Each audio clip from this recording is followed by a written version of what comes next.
Mesdames et messieurs, bonjour et bienvenue à la revue des titres de ce lundi 6 juillet 2020. On démarre cette revue avec le quotidien La Nation, un bond qualitatif à la une. C'est au sujet de la nouvelle classification de l'économie béninoise par la Banque mondiale. La SCB Simon Bouclier accompagne le secteur médical dans le cadre de la lutte contre la propagation de la COVID-19. Le Bénin est deuxième en matière de gestion économique. Nathalie Picarelli à propos de la qualité des politiques et institutions à la page 2 du journal. Un atelier pour valider la charte internationale. Il s'agit de la responsabilité sociétale des entreprises. La situation sous contrôle selon le ministre de la Santé dans le cadre de la propagation de la pandémie du coronavirus et 206 313 candidats à l'épreuve ce jour au sujet du CEP 2020. Africa News de le quotidien panafricain d'information nous apprend que plus de 206 000 candidats planchent ce lundi dans le cadre des examens nationaux du CEP 2020. Le Bénin quitte la catégorie des pays à faible revenu. Le PAM a besoin de 4,9 milliards de dollars. Il s'agit de la COVID-19 et de l'insécurité alimentaire. Nord-Sud quotidien au sujet du développement. Le Bénin, désormais pays à revenus intermédiaire en enseignement, 206 313 candidats à l'assaut du CEP. Coronavirus, 90 sites de dépistage sont disponibles à Savalou, le Palais Royal sous scellé. Assistance juridique, la BAD appuie la CCIB dans la gestion des contentieux nés des effets de la COVID-19 au Parlement, le règlement intérieur en révision. Fraternité à présent, propagation de la COVID-19 au Bénin, les avertissements de Rumpati. La transmission communautaire est due au non-respect des gestes barrières. De nouvelles mesures restrictives ne sont pas exclues.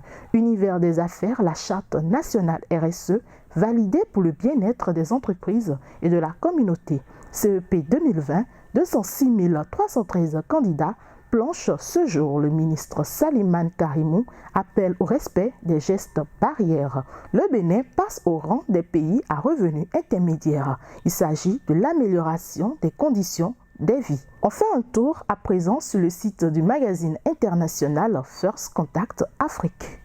Tourisme au Bénin. African Parks prend en main la gestion du parc W au Bénin. Assainir les différents services de l'État est la tâche à laquelle le gouvernement béninois s'attelle depuis quelques années. C'est bien dans cette optique qu'il vient de signer un contrat avec African Parks pour une gestion efficiente du parc W au Bénin. Économie, le Fonds Pananetugri lance un appel à projet pour les organisations féminines d'Afrique de l'Ouest, pour le bien-être de la femme et pour soutenir ses actions dans 9 pays d'Afrique de l'Ouest. L'organisation féminine burkinabé, Initiative Pananetugri, a lancé le Fonds Pananetugri doté de 100 000 $ destiné à soutenir des actions de femmes dans 9 pays d'Afrique de l'Ouest. Le Ghana bénéficie d'un prêt de 115 millions de dollars pour soutenir la transformation numérique. La Banque mondiale a octroyé un prêt de 115 millions de dollars au Ghana pour accélérer la mise en œuvre du projet e-Transform. Plusieurs actions sont prévues, l'extension du réseau télécom, l'informatisation des administrations. L'objectif est d'améliorer la réponse numérique face à la COVID-19. Économie, Nyambaye Ngeto Tiraina, nommé DG du FAGAS.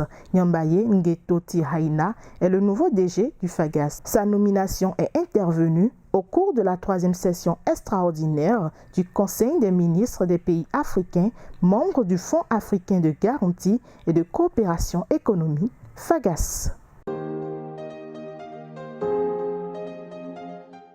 Vous avez besoin de visibilité internationale. Vous voulez vous faire connaître, vous êtes entrepreneur et vous voulez faire connaître vos produits à l'échelle internationale. Une seule adresse, First Contact Afrique. First Contact Afrique, c'est votre nouveau magazine panafricain qui reflètent le visage inconnu de personnalités et d'entreprises.